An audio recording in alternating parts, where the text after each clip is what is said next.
Well, welcome back, NASCAR fans. I'm Charlie Turner in Toledo, Ohio. He's Dan Beaver down in Central Texas. How are you, Dan? I'm doing great. Welcome back to. I'm sorry. It's getting cool, and we're not hot down here anymore. So Yeah, that's always. we had a little dusting of snow up here today, and our photographer, art director Beth Ann Heisler got on a plane to go to Florida, and she's already given me a bunch of crap about that. Palm trees and stuff. So anyway, she's down in Florida going to Homestead-Miami Speedway, she being Beth Ann Heisler, who's going to be taking pictures for us, sending us some content from the Ford Championship weekend down in at Homestead-Miami Speedway. And we're going to be talking about the big Sprint Cup race down there, the Ford EcoBoost 400, and what the fantasy racing implications are. This is the last race of the season, not just for the Cup drivers and for Nationwide Truck Series drivers, but it's the last race for fantasy players too. How significant is that? I mean, is there this one thing we don't really talk about a lot? Is there anything that you? What's a typical scenario? I guess maybe for this last race. Well, you've done most of the work up until now. In salary cap games, you've positioned yourself so that you've got drivers that hopefully you got rid of them when they were starting to trend down, lose somebody in their salary cap, bought them again at the low like you would a stock, and then rode them to the high. At this point, most of the work's been done. And even in the Yahoo game, if you haven't saved allocations for one driver or another, then you're making decisions based on what's the best available option rather than who's going to win, who's going to finish in the top 5. So Homestead, a lot of times, it's got its own agenda, which is somewhat fitting because a lot of the drivers have a different agenda when they come to this race. We've got the 4 chasers running for a championship. We've got the 4 eliminated drivers that got knocked out at Phoenix looking for revenge, and success is the best revenge. We've got drivers like Marcus Ambrose, Trevor Bayne, Kyle Larson, who've got one more shot to win in scenarios that they won't be in next year. Ambrose is going back to Australia. Trevor Bayne's leaving Wood Brothers to go to Roush Fenway, and Larson's not going to be a rookie any longer. And then you got a number of guys that just want to win because they want to win, and some drivers that just want a good finish so that they can feel good about themselves over the winner, and not have to answer a lot of questions about what's wrong. Clint Boyer would fit into that category. And the interesting thing is with this track, a lot of those drivers have good records here. So there's a reason for each of them to be hopeful coming into the weekend. Only one person can win, but 5 people get top 5s and 10 people get top 10s, and all of those drivers carry some momentum with them through the off season. Yeah, and you mentioned, and I mean, if anybody that's playing NASCAR fantasy racing obviously is aware of this, I would think that we have 4 drivers kind of running a separate race within the race this weekend, which it's been somewhat true for the last 9 races, and maybe even before that with guys that were in contention for the chase, but this is different. I mean, those 4 drivers, I don't know how to think about this. How are you playing it? I mean, how are you thinking this through in your mind? And let's start in terms of for a salary cap game, because that's normally what we do on this show. Well, and we still have that one last question that needs to be answered, and that is, how will the chase impact this race? We've seen how it impacts the Challenger, the Contender, and the Eliminator round. Next year, it did impact those races. We didn't know if it was going to at the beginning, but it definitely had an impact. It did, and we expected the chasers to run towards the front because they do. They did in every chase up to this point, and they would have sporadic bad races, and they still did. So in some ways, it didn't change that, but it intensified it somewhat. The chasers continued to be the best values. So I think looking forward to next year, one of the things that you're going to want to do is save allocations for chasers in games that are allocation management. And in salary cap games, you're going to want to get on that bandwagon early and ride it as far as you possibly can. Now, what we don't know is how it will impact this one race. The drivers only need to race to the other person's level of success. So if they're running around, if Harvick's running in the top 5, Joey Logano's down in the top 10 somewhere, the high side of that, and Newman and Hamlin are outside that mark, you're going to see Harvick go into somewhat of a conservative mode and be happy to finish fifth. He's not going to risk anything to go for the victory. But if all of them are in the top 10 and two of them are in the top 5, then they're going to have to run a little bit harder. They're going to have to they're going to take some risks to stay there. But if they take a risk and lose it and miss, speed on pit road, pit early and get caught off sequence, those are the kinds of things that can be catastrophic. I think the knee-jerk or the assumption going into it is that the chase drivers will continue to be the most valuable ones out there. And I think you can throw in the chase drivers that just got eliminated, the 4 that were eliminated at the end of Phoenix, because they still carry the momentum, and I don't think they really are emotionally prepared to accept the fact that they're no longer chase contenders. Gordon, Kenseth, Edwards, Keselowski, they're all going to be gunning for the victory, and the only one that might have a slightly different agenda would be Keselowski if he's playing some sort of support role for Logano, helping test out setups, etc. But those other 3 drivers, I think you can pretty much expect them to finish in the top 10. In Edwards' case, probably the top 15 instead, and be strong contenders. And how ironic would it be if Matt Kenseth finally wins a race and Ryan Newman wins the championship without winning a race? So if Kenseth finally got his name off that, they stopped mentioning Kenseth as one of the winless drivers, and Newman sneaks in and takes the championship. Well, it could happen. I think that would be probably one of the least likely scenarios, but who knows? I mean, it's fascinating to me to watch these last few races, and there's still these rumors we talked about before we went on the air today that the big story today. This is Thursday. We're doing this live, obviously, on Thursday afternoon. The big story today is that Kevin Harvick's trying to get into Joey Logano's head a little bit, kind of picking at him, talking about what happened back at Talladega and karma and all this stuff. So you wonder. I mean, is somebody's switch going to get tripped here and do something crazy? I don't know. I don't know. Everybody's looking at Harvick. Everybody's looking at Harvick and Logano to be the favorites for the championship, and I think that's right to do so. They definitely have got to be considered the favorites. But when you overlook someone like Denny Hamlin or Ryan Newman, that adds incentive to them running well, and it tends to make them run well. So if those 2 drivers get to thinking about each other, Hamlin and Newman could sneak in and steal it. And you can't say stealing it because any of the 4 drivers could finish in the front of the other 3. But to do so, they're going to have to finish somewhere up there in that top 5, and that's again what makes them a good value in fantasy games this week. If you've got the money to spend on them, all 4 of them, any of the 4 of them should be on your roster, and probably 2 at least, either Harvick or Logano, and then Newman or Hamlin, because those top two drivers are going to be the most expensive probably in most games. The next 2 drivers probably aren't all that expensive because they really haven't done all that well up until now. Hamlin comes in with the 3-race top 10 streak. Newman, I think, 3-race top 15 streak. And they've done okay, but they haven't really burnt up the pavement. So their salary cap shouldn't be all that expensive. How much credit do you give Denny Hamlin for winning this race last year? None whatsoever. It was a totally different situation. The rest of his results at Homestead are not all that good in recent weeks or in recent seasons. He has the victory back in 2003, and then only 1 top 10, which was a 9th, in the next 3 races before he got last week's victory.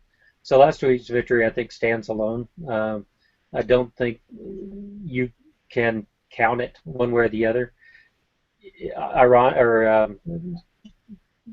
Just adversely or counterintuitively, he came into this race with absolutely no momentum and won.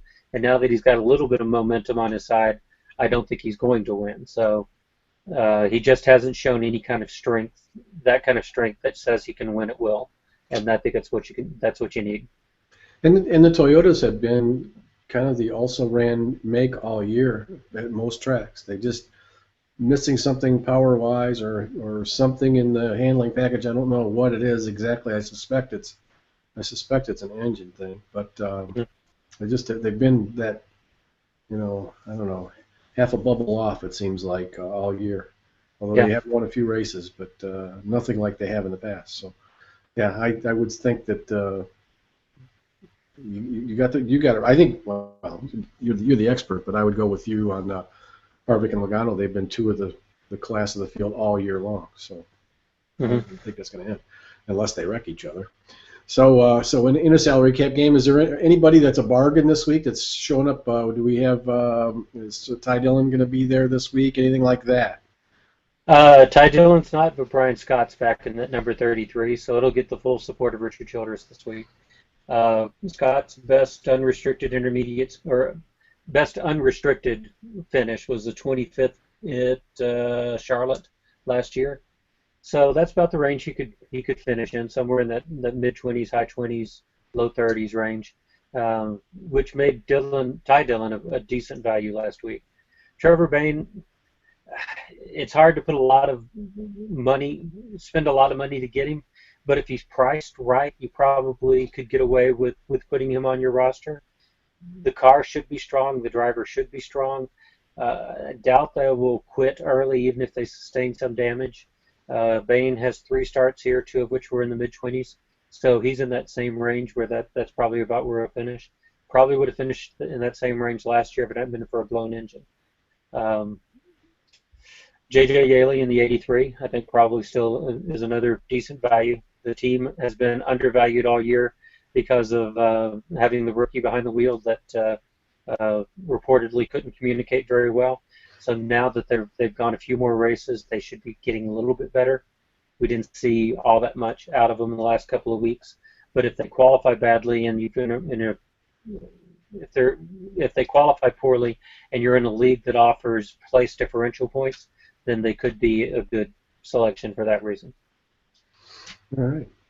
Well, should we move on now to let's talk about the Yahoo game, the big dog in the room. Before we do that, if you are a NASCAR Fantasy Racing fan, I'm sure you're already doing this, but follow Dan Beaver on Twitter at Fantasy Race, and make sure you check out his extensive articles about every race at yahoosports.com and at rotoworld.com. Dan writes unique content for both of those sites, and it's really good stuff. You need to be downloading all that and having it in front of you when you set your teams up and watching this show and following Dan on Twitter and seeing what he does, asking him questions, stuff like that. And then maybe next year you'll win your championship if you're not going to win it this year. But so enough of that. So the commercial's over. We're going to Yahoo. Now what? Well, in those Yahoo previews, even if you haven't read them all throughout the year, probably a good idea to go through and download them because they've got a lot of stats in them. So get those stats, archive them someplace so you can compare them next year and see how things are changing, so that if I don't happen, I got so much space to write. Those articles end up being about 5,000 words. They're big as it is, but you still can't say everything about every driver every week, and that's why it's kind of nice to play different games because it gets you thinking different ways about what's a good value and who fits where. With the Yahoo game, the same scenario applies. You should have done most of the work before now. Otherwise, you're going to look for the best available driver. If you saved back an allocation for one of the chase contenders, one of the recently eliminated chase contenders, go ahead and use them up. They're going to be the class of the field. In Group A, that means Jeff Gordon and Kevin Harvick are going to be the top 2 drivers again this week. I think Gordon will probably be a little bit better than Harvick. I would say that Gordon's one of my picks to win this week, probably my favorite to win this week, and Harvick's going to finish somewhere in that top 5 range. Back there with him is going to be Group B's Logano, Denny Hamlin probably somewhere in the top 10. So there's going to be a strong challenge for the championship, but I think Harvick's also got the ability to score a top 5 and be one of the 2 or 3 top points earners in Yahoo's Group A. However, I've got to give the advantage to Gordon. He was in this situation 2 years ago, mathematically eliminated from chase contention, and he won that race. That's got to be part of the motivational speech that he's giving to his crew, so that we're out of it now. The only thing we can do is race for pride, and he's proved that he can be successful doing that. Kyle Busch enters with back-to-back top tens. He's all or nothing, but at this point, if you need a great differentiator, um, you can take some risks in this race that you might not take otherwise, because you're either they're going to be successful and you're going to make up some ground on your competitors and pass them, or they're not going to be successful and you're still not going to win, but you probably weren't going to win anyway. So it's a good time to take a few risks. Kyle Busch is always a risky proposition. He could either win or he could crash, and there seems like there's no in between where that driver's concerned. So if you need to make up some ground, then I think Busch is probably one of your best picks there. By the numbers, Clint Bowyer should be. If you really want to roll the dice, Clint Bowyer's a good pick.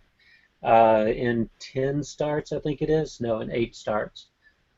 He has 5 top 10s. He's finished worse than 12th, I think, only once. So he should do well here. And by the way, any stats that I quote for Homestead are stats only from 2003 to the present. I don't count the first 4 races on this track because they were flat tracks and completely different. So there are a couple of places like Richmond that you just have to throw away some old stats when they went to the 3/4 mile. And this one, when they went to progressive banking, it was so radically different that you got to toss out the first 4 years worth of stats. But Bowyer's been almost perfect. Edwards has been almost perfect. Entered last year with 1 top 15 in all the races that he'd run before that, or 2 years ago, and then he finished 12th in back-to-back races. So when we get down to B, or go ahead and jump down to B, Edwards should be a good pick there to finish somewhere in that 6th to 12th place range again, and that makes him a good value at this stage of the season. I think Logano will be a top 5 driver. I think he's still my pick to win the championship. He's been my pick for quite some time. I think I've vacillated a little bit between him and Keselowski, maybe Gordon in there for a while when he looked like he was surging. So there's no reason to get off that bandwagon just now. I think Logano will probably be the best of the chasers, which is going to mean that he has to get a top 5 finish. But there's still some good values down there. Martin Truex Jr. Is one of those good values. This is a track that is prone to streaks. It's kind of oddly prone to streaks at that, because you get drivers like Truex and Edwards and Harvick even that are not streaky top 10 drivers, who are now streaking in the top 10.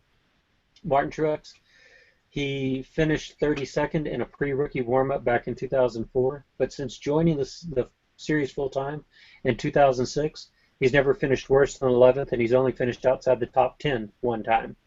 New team, but he's had some top 15s, some top 10s in the last six races or so, 6 or 9 races, and I think he's capable of doing it again. And he's probably not going to be one of those top 4 drivers in the Yahoo game. Makes him a good differentiator. If you need to make up ground, he's a good guy to do it. Then Edwards, I think, is another great differentiator. Newman, that same consistency. He finished 17th last year, but he had 3 top 15s before that, and career best of 3rd back in 2012. So you've got some good picks in Group B that you probably have not used all year. So if you can't use Logano, you can't use Keselowski. Those other guys are better, and probably they're better even if you could. I've got Keselowski, and I don't know what to do with him. I might actually end the season with the Keselowski allocation still in the bank. Wow. Because I don't know that he's going to do all that well this week, and I think that I'll be better served by taking one of the dark horses than I would be by taking Keselowski as a favorite. Especially right now in the Experts League at Yahoo, I've got kind of an unassailable lead, and that's really the only thing I watch, just to make sure I can beat those other so-called experts at the Yahoo game. So at this point, I'm kind of in a no-lose situation there, and it'd be nice to make up some ground on the few people in my Twitter league that are ahead of me. So it's a good time to roll the dice. Down in Group C, hopefully you saved an allocation for either Larson or Dillon. If you did, use it. If you didn't, then you've got that same choice that you've got every week. Do I go with Allgaier? Do I go with Patrick? Do I go with Trevor Bayne as the unknown? And I would go with Allgaier. At this point, the crew swap with Patrick does not seem to have worked for her. It didn't work for her at Texas, where she and on a track type where she had a couple of top tens this year, then it's not going to work for her either. It didn't work for her at Phoenix all that well, though she was the top performing Group C driver last week. She still didn't earn a whole heck of a lot of points. I don't think that she's going to light the world on fire this week either. And I would go with Colbert probably, or I'm sorry, with Justin Allgaier as my. Is there any you given any thought at all to Tony Stewart this week? I mean, does he intrigue you at all in B? Uh-oh, we may have just lost Dan. We've got a frozen connection here. Well, the timing was probably good because I think our show's about over with. And if we have lost connections, we'll just we're going to call it. We had this problem earlier in the week on Tuesday. That's why we're redoing this show today. But I think we got most of it covered. Hopefully, if you have any other questions, you will message Dan on Twitter. Just tweet him at Fantasy Race and ask him specific questions, or leave a comment here in the comment section at Google Plus for our On Pit Row Fantasy Pit Stop Hangout, or on our Facebook page, any of those places, and we'll get you an answer if you have it. So again, thanks everybody for watching. Enjoy the race this weekend. Good luck with your leagues. I know this is it. Some of you are probably real close, and it's a big deal. So we'll talk to you again if you get a chance. We're probably not going to do a fantasy pit stop next week. We'll be doing On Pit Row on Tuesday. Check in with us then, and we'll have kind of a wrap up to the season. So for Dan Beaver over in Texas, frozen screen and all, I'm Charlie Turner here in the Midwest. We'll enjoy the racing, and we'll talk to you next week. Thanks.